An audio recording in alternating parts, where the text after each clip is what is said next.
आज जो क्वेश्चन हम करने वाले हैं हमारे टीएस गिरवाल की एक्सरसाइज का एडमिशन चैप्टर से क्वेश्चन है, question number 54 according to new addition.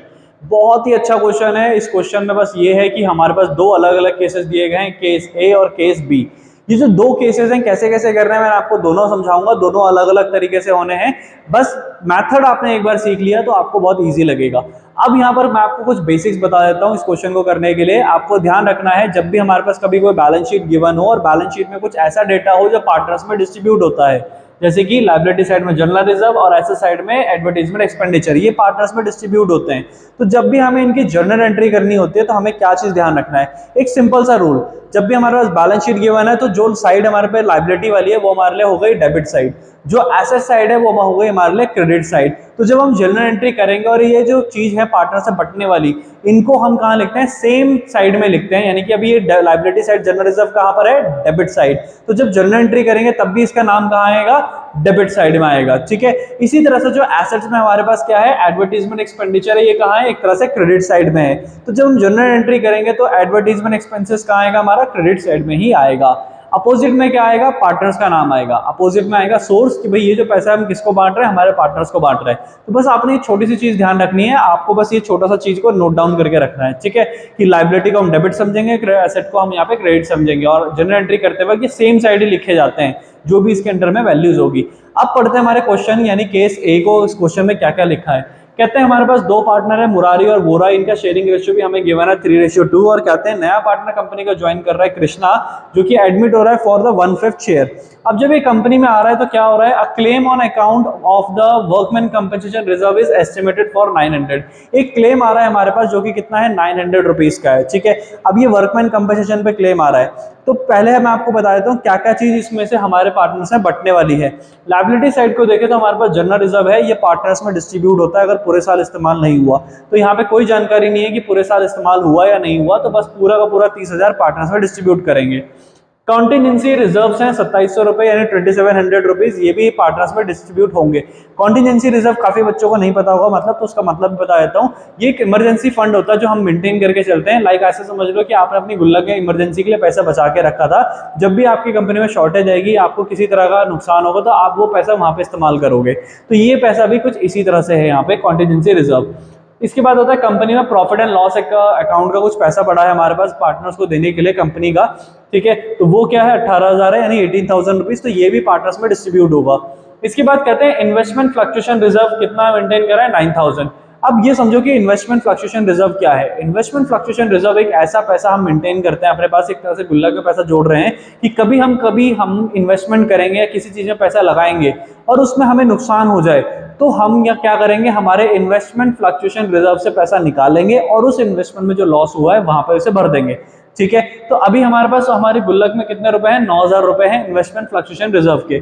तो क्या आप यहाँ पे देख पा रहे हो, दूसरी साइड एसेट में आपने एक इन्वेस्टमेंट कर रखी है ऑलरेडी। इन्वेस्टमेंट कितनी करी हुई है, 1,20,000 रुपीज की आपने इन्वेस्टमेंट करी थी, जिसकी अभी मार्केट कीमत कितनी हो गई, 1,14,000। इसे ऐसा समझो आपने एक साइकिल खरीदी है, साइकिल आपने 20,000 रुपए की खरीदी, लेकिन अभी 2 महीने बाद उसकी कीमत क्या हो गई है, 14,000 रुपए हो गई। तो आपको यहाँ पे क्लियरली फायदा हुआ एकदम से या लॉस हुआ, तो आप बोलोगे कि ये तो सर लॉस हो गया। तो इसी तरह से यहाँ पे हुआ कि आपने एक इन्वेस्टमेंट करी थी 1,20,000 रुपीज में, लेकिन अभी उसी इन्वेस्टमेंट की कीमत प्रेजेंट में क्या चल रही है, 1,14,000 चल रही है मार्केट में। तो आपको हो गया कितने का लॉस, 6,000 रुपीज का लॉस। अभी मैंने आपको एक चीज समझाई थी कि इन्वेस्टमेंट में कभी लॉस होगा तो आप कहां से भरोगे, तो 6,000 का लॉस है, अब आप वो भरोगे हमारे इन्वेस्टमेंट फ्लक्चुएशन रिजर्व से। यहाँ पे कितना रुपए आपने मेंटेन करा है, 9,000 रुपीज आपने मेंटेन करा था, और अब आपको क्या करना है, इसमें से 6,000 रुपए माइनस करोगे तो कितना बचेगा, 3,000 रुपए। तो यानी कि अब आपके पास इन्वेस्टमेंट फ्लक्चुएशन रिजर्व में रह जाएंगे सिर्फ 3,000 रुपए। ठीक। इसके बाद आ जाओ नेक्स्ट एंट्री पे, यहाँ पे अब आता है आपका compensation reserve, workman compensation reserve. ये क्या है, ये वो पैसा है जो आपने अपने एम्प्लॉयज के लिए रखा था कि उनको कभी जरूरत पड़ेगी तो वो अपना ये पैसा डिमांड कर सकते हैं। तो उनमें आपने मेंटेन करा था भाई 7,200 रुपीज उनके लिए, लेकिन उसमें से क्लेम कितना आया, सिर्फ उन्होंने मांगे 900 रुपए। तो 900 रुपए वो आपसे मांग रहे, तो आपने क्या करना है, 900 रुपए उनको दे दोगे, लेकिन बचे हुए पैसा का क्या करोगे, पार्टनर से बांट दोगे कि भाई ठीक है हमने तो पूरा रखा था, पूरे का इस्तेमाल नहीं हुआ, तो बाकी पैसा क्या करेंगे, हम आपस में पार्टनर बांट लेंगे, तो बचा हुआ पैसा पार्टनर्स में डिस्ट्रीब्यूट हो जाएगा। अब हम क्या करते हैं, यहाँ पर एक लिस्ट बना के तैयार करते हैं कितना कितना अमाउंट किसका था। तो जनरल रिजर्व का हमारे पास है 30,000, 30,000 रुपए। ठीक है, हमने यहाँ पे लिख लिया। इसके बाद कॉन्टिजेंसी रिजर्व है वो कितने हैं हमारे पास 2700 रुपीज है हमारे पास, वो भी हम क्या कर लेते हैं फटाफट से यहाँ पे लिख लेते हैं। ठीक, इसके बाद प्रॉफिट एंड लॉस है वो है हमारे पास 18,000 रुपीज, राइट। अब हमने यहाँ पे क्या देखा, इन्वेस्टमेंट फ्लक्चुएशन रिजर्व, जिसमें कि हमने देखा कि हमारे पास 9,000 रुपीज तो है, लेकिन हमें लॉस भी भरना था 6,000 रुपए का। तो हमने यहाँ पे इंटरनली एक कैलकुलेशन कर ली है, 9,000 माइनस 6,000 बचा कितना 3,000 रुपीज। तो यहाँ पे हम कंसिडर करेंगे 3,000 को ही डिस्ट्रीब्यूट करेंगे पार्टनर में। इसके बाद था वर्कमैन कंपनसेशन रिजर्व, जिसमें कि कितना अमाउंट है 7,200 रुपीज, ठीक है। तो 7,200 रुपीज तो हमारे पास है, लेकिन क्लेम कितना आया 900 रुपीज ही आया सिर्फ। तो हम क्या करेंगे, जो बचा हुआ अमाउंट है कहाँ ट्रांसफर कर देंगे, हम नेक्स्ट साइड ट्रांसफर कर देंगे, जो कि कितना है 6,300 है ना, 6,300। तो अब यहाँ पे क्या होगा कि ये जो अमाउंट है एक्चुअल में ये डिस्ट्रीब्यूट होंगे पार्टनर्स में। इन सबका अमाउंट का टोटल आता है 60,000 रुपए, ठीक है। इन सब का अमाउंट का टोटल आता है 60,000 रुपए। अब ये जो अमाउंट है किस रेशियो में डिस्ट्रीब्यूट होंगे, ओल्ड रेशियो में डिस्ट्रीब्यूट होंगे पार्टनर्स में। बैलेंस शीट में जो भी आइटम गिवन होते हैं हमेशा क्या होता है, ओल्ड रेशियो में, ओल्ड पार्टनर्स में ही डिस्ट्रीब्यूट होते हैं। तो अब आपने क्या करना है, जो 60,000 रुपए है वो हमारे पार्टनर्स में डिस्ट्रीब्यूट करने हैं। जनरल एंट्री क्या करेंगे, मैंने कहा था जो हमारे पास लायबिलिटी साइड है डेबिट साइड मानी जाएगी। जब जनरल एंट्री करोगे तो सबका नाम कहाँ आएगा, इन सबका नाम भी आएगा डेबिट साइड में। तो यहाँ पे मैंने आपके लिए लिख के पहले से तैयार करा हुआ है, तो हम अमाउंट बस ये वाले यूज करेंगे जो हमने नए फाइंड आउट करे हैं, ठीक है। तो जनरल रिजर्व अकाउंट डेबिट हो जाएगा, सीआर अकाउंट डेबिट हो जाएगा, यानी कि general reserve account debit, contingency reserve account debit, profit and loss account debit, investment fluctuation reserve account debit, workman compensation reserve account debit. तो सबसे पहले तो हम क्या करते हैं, सबके अमाउंट लिख लेते हैं। यहाँ पे आएगा हमारे पास 6,300, यहाँ पर आएगा हमारे पास 3,000, यहाँ आएगा हमारे पास 18,000, फिर आएगा 2,700, देन आएगा हमारे पास 30,000। सो हमने सारे अमाउंट लिख लिए। अब हमें क्या करना है, जो 60,000 का हमारा अमाउंट था वो हमें ओल्ड रेशियो में डिस्ट्रीब्यूट करना है। तो 60,000 को हम क्या करेंगे, डायरेक्टली 3:2 था तो 3/5 और फिर एक बार 2/5 से इसे डिस्ट्रीब्यूट करेंगे। जैसे ही हम ऐसा करेंगे तो हमें पता चलेगा मुरारी को कितना मिलेगा, यहाँ पे मुरारी को मिलेगा यहाँ पे 36,000, ठीक है। इसी तरह से दूसरे पार्टनर का देखेंगे तो उसको मिलेगा कितना 24,000। तो ये हो गई हमारी जनरल एंट्री। देखो बेसिकली हमने करा क्या इस जनरल एंट्री में, जनरल एंट्री में हमने जितने भी आइटम्स थे जो हमें डिस्ट्रीब्यूट करने हैं उन सबका नाम आ गया डेबिट। किसको दे रहे थे हम ये सारा पैसा, हम देने वाले थे हमारे ओल्ड पार्टनर्स को। तो अपोजिट साइड उनका सोर्स आ गया कि भाई हमें किस ये पैसा जो है सारा का सारा देना है हमारे ओल्ड पार्टनर्स को। तो ओल्ड पार्टनर्स का नाम आ गया क्रेडिट में, ये सारा का सारा पैसा जा रहा है मुरारी के पास और वोरा के पास, ठीक है। तो to Murari capital account credit, to Vora capital account credit, हो गया आंसर। इसके बाद आ जाते हैं हमारे पास एडवर्टीजमेंट एक्सपेंसेस। एडवर्टीजमेंट एक्सपेंसेस कहाँ लिखा है हमारे पास, क्रेडिट साइड में लिखा है। तो यानी कि जब इसको डिस्ट्रीब्यूट करेंगे तो इसका नाम भी कहाँ आएगा, क्रेडिट साइड आएगा। तो डेबिट साइड क्या आएगा भाई, जिससे पैसा मंगा रहे हैं, ठीक है। ये क्या होता है, जो लायबिलिटी में है ये पार्टनर्स को पैसा दिया जाता है, जो एसेट में होता है वो पार्टनर से पैसा रिकवर करा जाता है। तो जब पार्टनर से रिकवर कर रहे हैं तो उनका नाम डेबिट हो गया, ठीक है। तो अब हमारे पास एंट्री जो आएगी वो क्या आएगी, Murari capital account debit, Vora capital account debit to advertisement expenditure. अब एडवर्टीजमेंट एक्सपेंडिचर है कितना, यहाँ पर है 6,000, ठीक है। और अभी भी मैंने आपको बताया कि जो भी बैलेंस शीट में आइटम होते हैं वो ओल्ड रेशियो में डिस्ट्रीब्यूट होता है। तो 6,000 को भी हमें क्या करना है, ओल्ड रेशियो में डिस्ट्रीब्यूट करेंगे। तो हमारे पास जो अमाउंट आएगा वो आएगा 3,400 एंड 2,400, ठीक है। 3,600 आएगा, सॉरी, यहाँ पर आएगा हमारे पास 3,600 एंड 2,400, ठीक है। अब हमें क्या करना है, दोनों की नरेशंस के बारे में बात कर लेते हैं। दोनों में हमने क्या करा, डिस्ट्रीब्यूट तो करा है ऑल द जर्नल रिजर्व्स या फिर all the reserves distributed between the partners in old ratio कर देंगे। और यहाँ से क्या करेंगे हम कि भाई advertisement expenditure is adjusted between partners in old ratio. बस इस तरह से आप नरेशन यहाँ पे मेंशन कर दोगे। तो ये हो गया हमारा पार्ट ए। अभी चलते हैं हमारे पार्ट बी की तरफ। अभी शुरू करते हैं हमारे पार्ट बी को, जहां पर हमारे पास 3 पार्टनर है ए बी सी और इनके शेयरिंग रेशियो में गिवन है 6:3:1। कंपनी को ज्वाइन करता है एक नया पार्टनर डी और उसके बाद कंपनी के सभी पार्टनर का शेयरिंग रेशियो हो जाता है 3:3:3:1। अब इसमें हमें कहते हैं आगे कि they also decided to record the effect of the following without affecting their book values by passing an adjustment entry. ये कहते हैं हमारे पास कुछ यहाँ पे डिस्ट्रीब्यूशन है अवेलेबल हैं जो कि पार्टनर्स में एडजस्ट करने हैं, लेकिन ऐसी एंट्री पास करनी है जिसमें हमारे पास क्या ना हो, बुक में हमें कोई चेंज ना करना पड़े। यानी ये कहते हैं हमने पहले ही हमने सारे अकाउंट्स बना के तैयार कर लिए हैं, अब ये जो डिस्ट्रीब्यूशन है ये रह गया है और अब हमें इसके कारण क्या नहीं, कोई भी छेड़छाड़ नहीं करनी है, क्योंकि अगर ये डिस्ट्रीब्यूट करेंगे तो हमें अकाउंट्स में नोट करना पड़ेगा।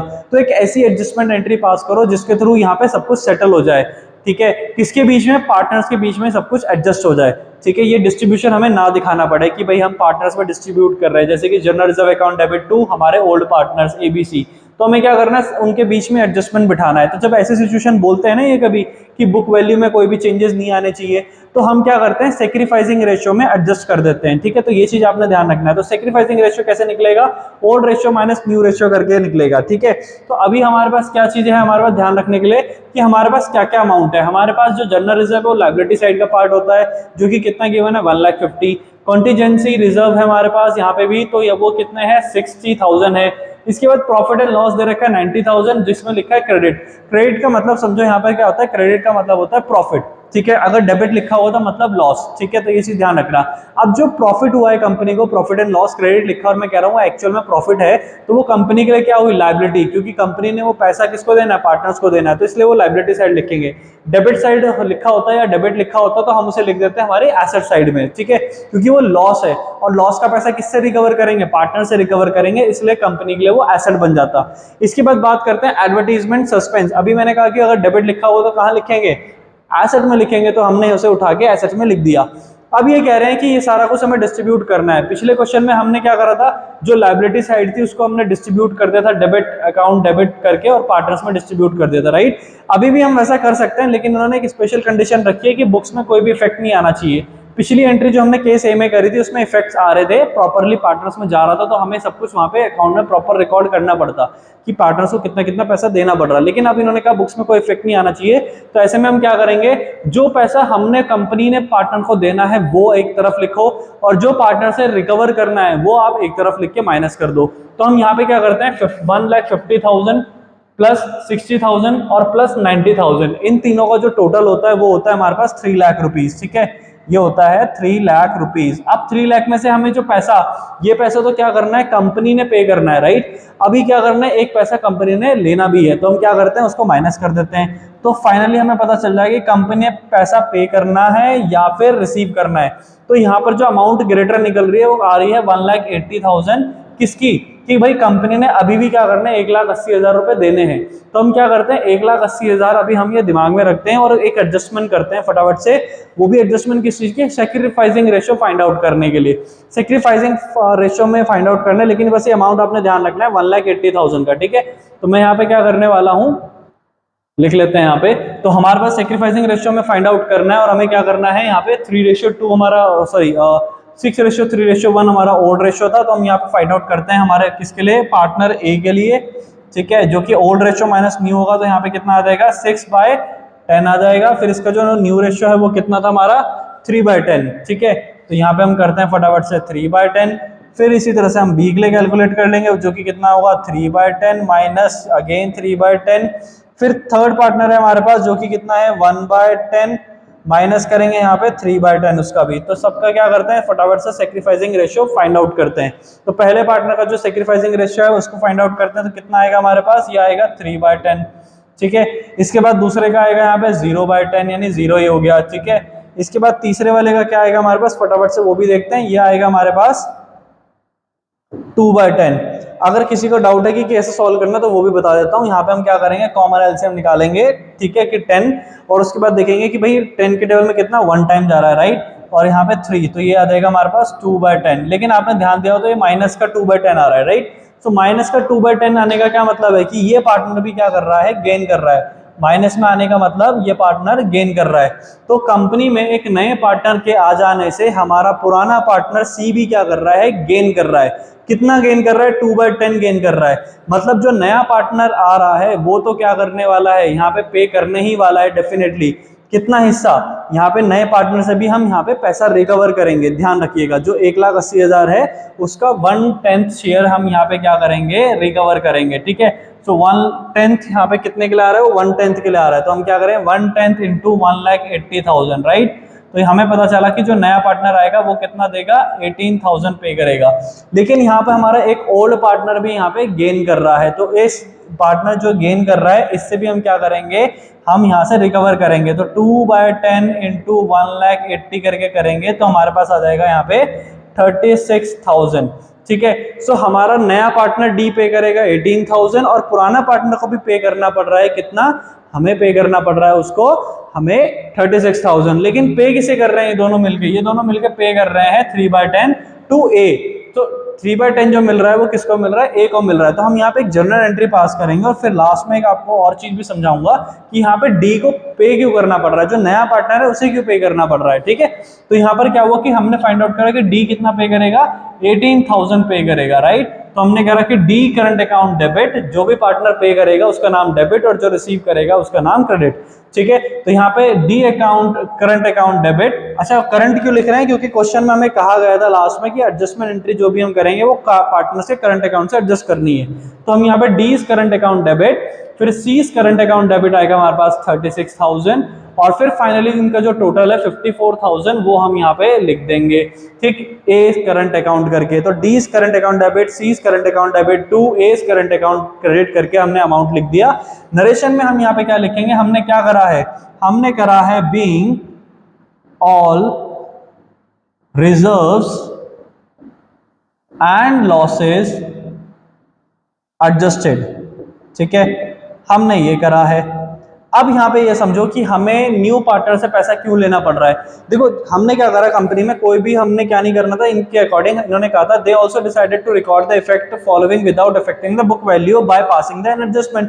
कहते हैं बुक्स में कोई भी इफेक्ट नहीं आना चाहिए, तो बुक्स में कोई इफेक्ट नहीं आएगा, कोई बात नहीं, हम सेक्रीफाइसिंग रेशियो में बांटेंगे। सेक्रीफाइसिंग रेशियो में बांटेंगे का मतलब क्या हुआ कि जैसे हम सेक्रीफाइसिंग रेशियो निकालेंगे तो हमें पता चलेगा कि कंपनी में कौन पार्टनर कितना गेन कर रहा है। और अब से जो नया पार्टनर हमारा डी आया है वो फ्यूचर में क्या करेगा, एक हिस्सा गेन करेगा। तो जो हिस्सा वो गेन करेगा उसमें अब क्या करेगा, वो फ्यूचर में उसे भी इसमें से हिस्सा सब में से मिलेगा। तो फ्यूचर में जो उसे हिस्सा मिलेगा वो हम उससे अभी के अभी रिकवर कर ले रहे हैं, बोल रहे हैं कि भाई तुम्हारे हिस्से में कुछ पैसा फ्यूचर में निकलेगा तो वो तुम हमें अभी के अभी पे कर दो। ठीक है, तो वो पैसा हम उससे अभी रिकवर कर रहे हैं। लेकिन अब वो जो कंपनी में आ रहा है तो पैसा तो लेकर आएगा नहीं, है ना, तो तुरंत उसको पता नहीं था कि उसको तुरंत ऐसा कुछ पैसा पे करना पड़ेगा, तो उसके करंट अकाउंट से एडजस्ट करेंगे। दो कारण है यहाँ पे करंट अकाउंट से एडजस्ट करने का, एक तो ये कि सडन मोमेंट पे उसे पता चला कि भाई अब मेरे को पेमेंट देना पड़ेगा अदर देन कैपिटल और गुडविल, है ना, तो इसलिए उसके करंट अकाउंट से एडजस्ट करते हैं। दूसरा ये है कि भाई यहाँ पे क्वेश्चन में स्पेसिफिकली लिखा भी गया था कि करंट अकाउंट से एडजस्ट करना है, तो हमने यहाँ पे एडजस्ट कर दिया, सिंपल सिंपल। तो ये क्वेश्चन इस तरह से होना था, बहुत इजी है, आप प्रैक्टिस करें हो जाएगा।